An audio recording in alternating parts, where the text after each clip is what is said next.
آج ہمارے درمیان معروف کالم نگار، مصنف اور شاعرہ روبینہ فیصل موجود ہیں۔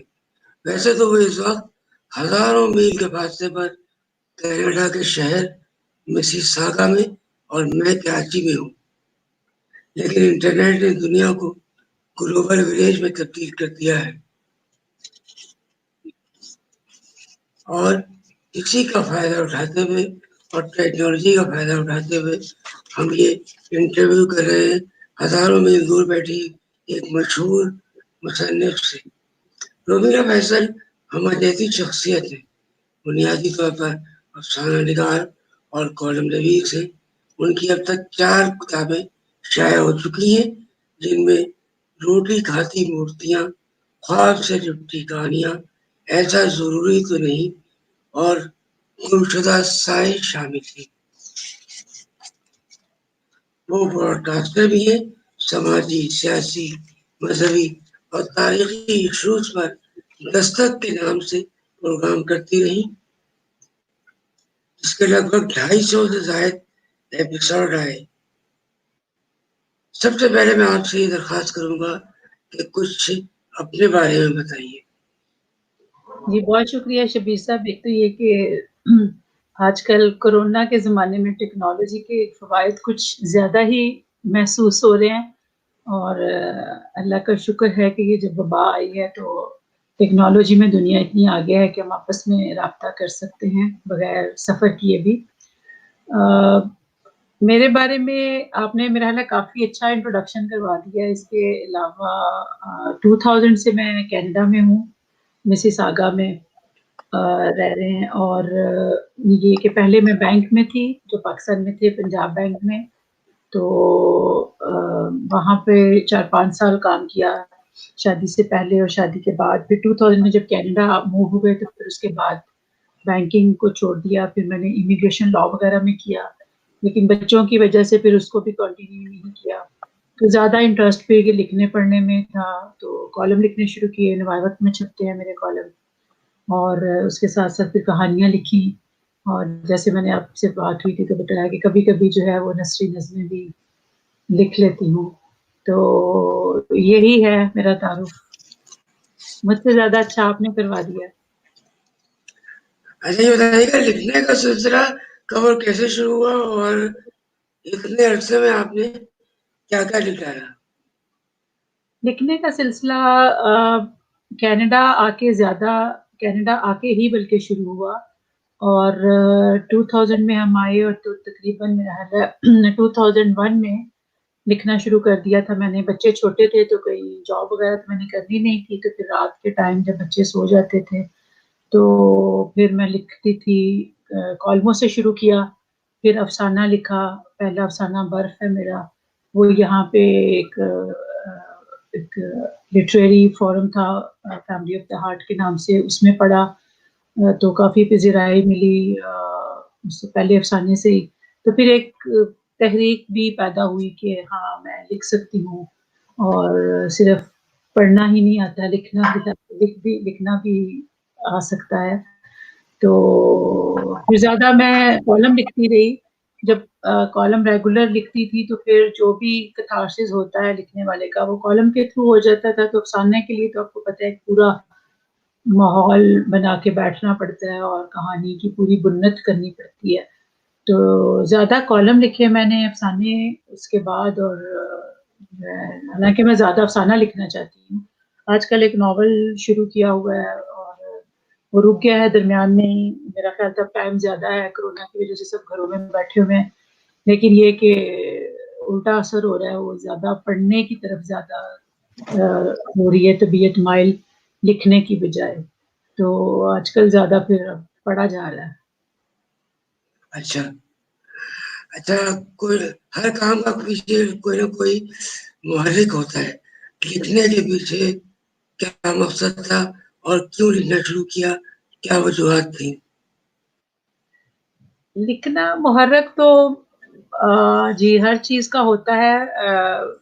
میرا خیال ہے کہ جو میری سینسٹیوٹی ہے اس کو قرار ہی تب ملا جب میں نے لکھنا شروع کیا، مجھے پتا چلا کہ ہاں یہ ایک وے آؤٹ ہے کہ اگر میں لکھتی ہوں تو پھر مجھے جو چیزیں تکلیف دیتی تھیں، کسی کی کہانی، کوئی موضوع، کوئی بات ایسی، تو وہ جب تک پھر میں اس کو لکھ نہیں لیتی تھی تو مجھے جیسے آپ سمجھیں کہ میرا جو انر سیلف ہے، میرے جو اندر کی بے چینی تھی، وہی سب سے بڑی تھی میرے لیے، تحریک تھی کہ میں محرک بنی کہ میں لکھوں، کیونکہ اس کے بغیر پھر آپ سو ہی نہیں سکتے جب آپ لکھ نہ لیں، آپ کے اندر بے چینی ہو تو اور میں لکھتی ہی دل سے ہوں، وہ ایک جو ہوتا ہے نا دماغ، ایون کالم بھی میں ریگولر ہفتے میں ایک جو میرا جاتا ہے وہ بھی اسی طرح ہی لکھا جاتا ہے کہ جو چیز مجھے دل کو چھوتی ہے، میں کوئی وہ آرٹیفیشل طریقے سے کچھ نہیں پروڈیوس کر، یہ بس وہ یہ سمجھ لیں بات کہ دل کے قرار کے لیے لکھتی ہوں۔ جیسا کہ ہمیں معلوم ہے کہ کچھ پروگرام شاید دیکھی بھی ہوں، براڈ کاسٹنگ کے حوالے سے دستک کے نام سے آپ نے تقریباً 250 ایپیسوڈ کیے مختلف ایشوز پہ، تو براڈ کاسٹنگ کا تجربہ کیسا رہا اور کچھ اس کے حوالے میں بھی اسے بھی بتائیے گا۔ جی، براڈ کاسٹنگ کا بہت ہی میرے لیے دلچسپ تجربہ رہا، حالانکہ میں کافی اپنے آپ کو شاعر سمجھتی تھی کہ میں کبھی کیمرے کے آگے نہیں بول سکتی، مجھے صرف یہی لگتا تھا کہ میں صرف لکھ سکتی ہوں، لیکن یہ کہ حالات اور واقعات کچھ ایسے ہیں ٹورنٹو کے کہ پھر مجھے فرنٹ پہ تھوڑا آنا پڑا یہاں پہ، کیونکہ ایک ہی طرح کی باتیں ہوتی ہیں ہر جگہ، یہی ہوتا ہے کہ ایک بن جاتا ہے پروپیگنڈا ٹائپ چیز بن جاتی ہے کہ بس جی اسی پہ لوگ چلنا شروع کر دیتے ہیں۔ اگر پاکستان کی تاریخ ہے پارٹیشن سے پہلے کی اور بعد کی، تو اس میں ایک خاص قسم کا پوائنٹ آف ویو بس جا رہا تھا لوگوں تک، ہماری کمیونٹی کے یا انڈین کمیونٹی کے لوگوں میں، تو پھر مجھے لگا کہ جیسے ضروری ہے کہ دوسرا رخ بھی تصویر کا لوگوں کو دکھایا جائے، کیونکہ وہ اس کو یہ کہہ کے ریجیکٹ کر دیا جاتا ہے کہ جی بس مطالعہ پاکستان والا نالج ہے اور یہ ہے، لیکن بہت دوسرے بڑے ہسٹورینس کو جب آپ پڑھتے ہیں جو کہ پاکستانی نہیں ہیں یا مسلمان بھی نہیں ہیں، تو ان کی لکھی ہوئی ہسٹری میں بھی کچھ ایسی نیوٹرل باتیں ہیں جو ہم تک نہیں پہنچ رہی تھیں۔ ہم تک دو طرح کی چیزیں پہنچ رہی تھیں، یا تو بالکل مطالعہ پاکستان والی، اور یا پھر جو انڈین کا ایک پروپیگنڈا ہے جو ہمارے بھی انفارچونیٹلی سو کالڈ لبرلز جو بن جاتے ہیں، تو وہ اسی چیز کو پرموٹ کرنا شروع کر دیتے ہیں۔ تو پھر مجھے لگا کہ یہ بات بھی ہونی ضرور، دوسری رخ بھی لوگوں کے سامنے آنا چاہیے، تو اور کوئی اتنی زیادہ وہ کر نہیں رہا تھا، ہر ایک کے اپنے اپنے وہ ہوتے ہیں، کچھ چیزیں ایسی ہوتی ہیں کہ لوگ کو یہ لگتا ہے کہ اگر ہم یہ کریں گے تو جو بڑی مارکیٹ ہے انڈیا کی سپوز تو وہ ناراض ہوں گے، تو ایون ہمارے آرمی والے بھی اگر یہاں پہ ریل اسٹیٹ کا کام کر رہے ہیں تو وہ بھی نہیں اس بادر کرتے کہ اپنے آپ کو ڈیفینڈ ہی کر دیں۔ پھر مجھے لگا کہ کسی کو تو یہ کام کرنا ہے۔ اس کے علاوہ یہ تو ایک ہسٹوریکل پرسپیکٹو سے پروگرامز تھے جو میں نے پوری پاکستان کی تاریخ پہ کیے، اور اس میں بالکل نیوٹرل رہ کے دونوں سائڈ کی بات کی۔ اس کے ساتھ ساتھ یہاں کے جو سوشل ایشوز ہیں جیسے بچوں کی شادیوں کے ایشو، اور دوسرے جو ڈیورس ریٹ یہاں پر ہمارے امیگرینٹس کا زیادہ ہو رہا ہے، یا 911 کا یوز جیسے عورتیں کر رہی ہیں، اس طرح کے ایشو، پھر ریلیجیس ایشو کیے، پھر انٹرنیشنل ہسٹری کے بہت سارے پروگرامز کیے میں نے۔ تو اس میں میرا اپنا ایک تو یہ کہ پڑھنے کی جو میری وہ تھی شوق تھا یا ایک عرض تھی میرے اندر، وہ پوری ہوتی گئی، ڈفرینٹ ٹاپکس پڑھے تو ڈفرینٹ کتابیں دیکھتے تھے، اور پھر جو اچھے اچھے لوگ اس ٹاپک سے ریلیٹڈ ہوتے تھے ان کو لے کے جب انٹرویو کرتے تھے تو میرے نالج میں خود بڑا اضافہ ہوتا تھا، اور مجھے میرا یعنی دماغ بہت کھلا وہ پروگرام کر کے، ایک جو تنگ نظری تھی ہمارے ذہنوں میں جب ہم پاکستان سے آتے ہیں تو وہ دور ہوتی گئی، اور کافی یعنی میں نے بہت سیکھا، اور وہ نارمل پروگرام نہیں تھے، کرنٹ افیئرس پہ ہم نے کبھی نہیں کیے تھے، کیونکہ وہ تو پاکستان میں آلریڈی بڑے کر رہے ہیں بیٹھے ہوئے لوگ وہاں پہ، تو میرے ہوتے تھے ذرا ڈفرینٹ جس میں کانٹینٹ ہو، تو وہ ماشاءاللہ مطلب میں نے انجوائے کیا، لیکن پھر مجھے رکنا پڑا کیونکہ پھر میرے سے یہ لٹریری کام نہیں ہو رہا تھا، میرے پھر افسانے بالکل ہی نہیں لکھے جا رہے تھے، ایون کالم بھی نہیں لکھے جاتے تھے، پھر میں نے تھوڑا بریک لیا، اور کیونکہ لکھنا میرا بیسک پیشن میرا لکھنا ہے، بولنا نہیں ہے اتنا. یہ پوچھنا چاہوں گا کہ یہ پوچھنا چاہوں گا کہ آپ مصنفہ بھی ہیں، کالم نگار اور شاعرہ بھی ہیں. ویسٹ کا تو اتنا نہیں پتا، لیکن پاکستان میں کتابوں سے دوری پیدا ہوتی جا رہی ہے، اور لوگوں کا اور خاص طور پہ نئی نسل کا کہنا یہ ہے کہ یہ انٹرنیٹ کا اور موبائل کا دور ہے، کتابوں کا دور نہیں ہے. کتابوں سے دوری کیسے ختم کی جا سکتی ہے؟ کیونکہ یہ ایک طے شدہ امر ہے کہ علم صرف کتابوں سے حاصل ہوتا ہے. اس بارے میں کچھ کہنا پسند کریں گی آپ؟ جی، یہ جو سوشل میڈیا کی جو بات ہے وہ تو پھر اسی طرح ہی ہے کہ آپ جیسے برائلر انڈے لوگوں نے کھانے شروع کر دیے تھے، تو وہ اندر آپ کی صحت تو نہیں نا پھر ٹھیک رہتی. جو دیسی آرگینک چیزیں ہیں ان کا اپنا ہی مزہ ہوتا ہے. اب جو بندہ یا جو بچہ کتاب پڑھ کے جیسے میں نے آپ کو بتایا کہ ہمارا ایکچولی جو ایجوکیشن کا سسٹم ہے نا، ہم بھی اسی کی پیداوار ہیں. تو میں نے حالانکہ ایم اے انگلش کیا بی کام کے بعد. بی کام میں نے ہیلے کالج سے کیا تھا، سب سے پریسٹیجیس کالج ہے پاکستان کا. پھر میں نے M A English F C college سے کیا تھا. تو ایم اے انگلش میں میرا جانے کا مقصد یہ تھا کہ میں وہاں جا کے بہت کتابیں پڑھوں گی لٹریچر سے ریلیٹڈ. لیکن ہمارا سسٹم انفارچونیٹلی ایسا ہے کہ میں لٹریچر میں ہوتے ہوئے میرا دل اتنا اکتا گیا کہ میں نے میرا نہیں خیال کہ اس زمانے میں کوئی انگلش یا اردو لٹریچر کی بھی کوئی کتاب پڑھی ہو. یعنی بجائے اس کے کہ وہ چیز ہمارے اندر پیدا ہوتی جس کی جو آلریڈی تھی میرے اندر وہ ہی ختم ہو گئی.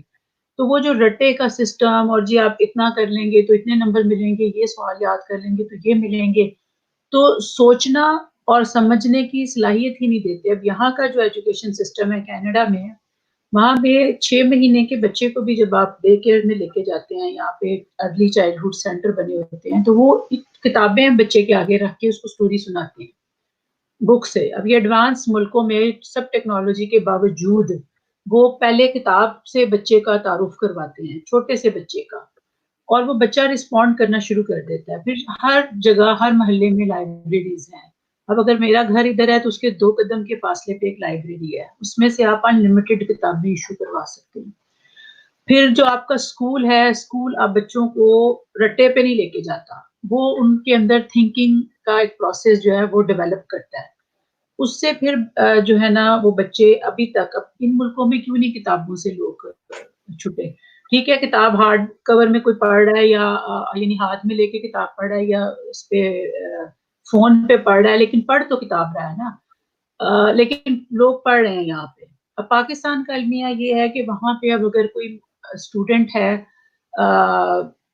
جیسے میں بتا رہی ہوں کہ میں لٹریچر کی اسٹوڈنٹ تھی، تو مجھے نہیں شوق پیدا ہوا میرے اندر پڑھنے کا. جو آلریڈی موجود تھا، جو میرا بی کام میں کامرس کی کتابیں پڑھتے ہوئے لٹریچر کے ساتھ انٹرسٹ تھا، وہ بھی ختم ہو گیا. تو میرا خیال ہے بچوں کو بھی ہم بلیم نہیں کر سکتے، ہمارے ایجوکیشن سسٹم کو امپروو کرنے کی ضرورت ہے بہت سخت قسم کے. بچوں کے اندر انالیٹیکل سکلز پیدا کرنے کی ضرورت ہے. رٹے کے ساتھ جی اتنے نمبر لیتے ہیں بچے، 15 مطلب اگر 1100 ہے تو 1100 میں سے 1-2 نمبر کٹتا ہے. ہمارے زمانے میں تو اس طرح نہیں ہوتا تھا. پھر بھی تو یہ ان کو اتنا کورس کا ان کے اوپر اتنا بوجھ ہوتا ہے کہ وہ کتابیں کب پڑھیں. پھر وہ جب بھی ان کا وہ دل کرتا ہے وہ انٹرنیٹ پہ بیٹھ جائیں گے شارٹ کٹس. اور پھر آپ نے دیکھا ہے کہ بڑے بڑے لوگ علماء یا اسکالرز بنے ہوئے ہیں یہ واٹس ایپ کے میسج فارورڈ کر کے. ابھی جو آپ نے گروپ بنایا ہوا ہے اس میں سے زیادہ تر آپ کہہ کے بھی تھک جاتے ہیں، لیکن لوگ پھر بھی فارورڈ والے میسج ڈال دیتے ہیں. تو وہ فارورڈ والے میسج آگے کر کے سب اسکالرز بن گئے ہوئے ہیں. تو اس وجہ سے اب وہ میسج اوریجنیٹ کہاں سے ہوتے ہیں وہ بالکل اب لیول نیچے سے نیچے جاتا جا رہا ہے. تو کتابوں کی جو بات آپ نے کی ہے وہ میرا خیال ہے کہ یہ اسکول سے ہی سسٹم سٹارٹ ہو تو ہو، اور گورنمنٹ کی سرپرستی کے بغیر عام لیول پہ لوگ جتنا مرضی اس طرح نہیں کتاب کا شوق نہیں بچوں میں پیدا ہو سکتا. ایک آخری سوال یہ ہے کہ تعلیم و تربیت کا سلسلہ لاہور میں جاری رہا، اور 20 سال سے آپ ایک ایسے ملک میں مقیم ہیں جو دنیا بھر میں شہرت کا حامل ہے کینیڈا جیسے ملک میں. تو اس پورے عرصے میں بچپن سے لے کر اور آج تک آپ نے زندگی کو کیسا پایا اور زندگی کے متعلق آپ کی کیا رائے ہے؟ یہ میرا سوال ہے آخری. جی بڑا اچھا سوال ہے. زندگی یہی ہے کہ جو امیگرینٹس کی زندگی ہوتی ہے وہ ڈیوائیڈڈ ہوتی ہے. ہم دو حصوں میں بٹے ہی رہتے ہیں ساری عمر.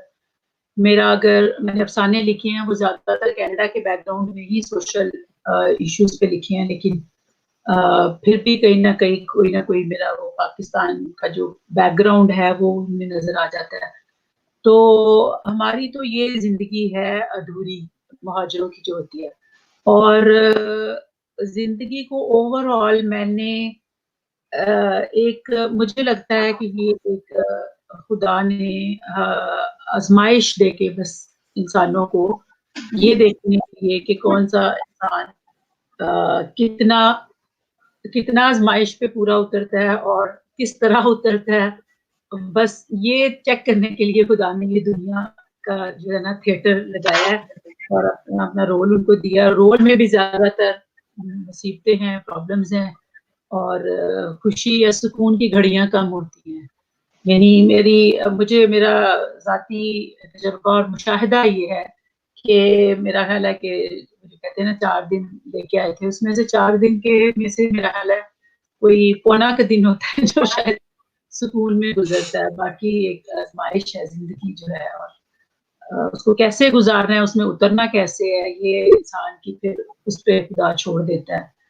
جو اس کے اختیار میں چیز ہے انسان کے, وہ یہ ہے کہ وہ اس پرابلم سے, ان چیزوں سے, یا خوشی بھی جب دیتا ہے تو وہ بھی ایک آزمائش ہوتی ہے. تو ان سب چیزوں کو ایک انسان ٹیکل کیسے کر رہا ہے, اس کو ہینڈل کیسے کر رہا ہے, یہ اتنی بس انسان کی اوقات ہے وہ کر رہا ہے.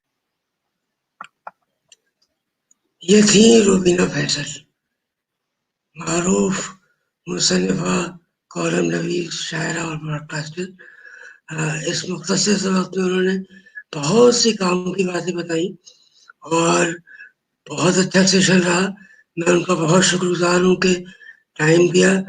یہاں تو صبح ہو رہی ہے کراچی میں اور کینیڈا میں رات ہو چکی ہے. بہت بہت شکریہ آپ کا. ان شاء اللہ تعالیٰ اپنے کسی وقت زحمت دیں گے آپ کو. جی بہت جی, آپ شکریہ. کا بھی بہت شکریہ, بہت شکریہ. خدا حافظ.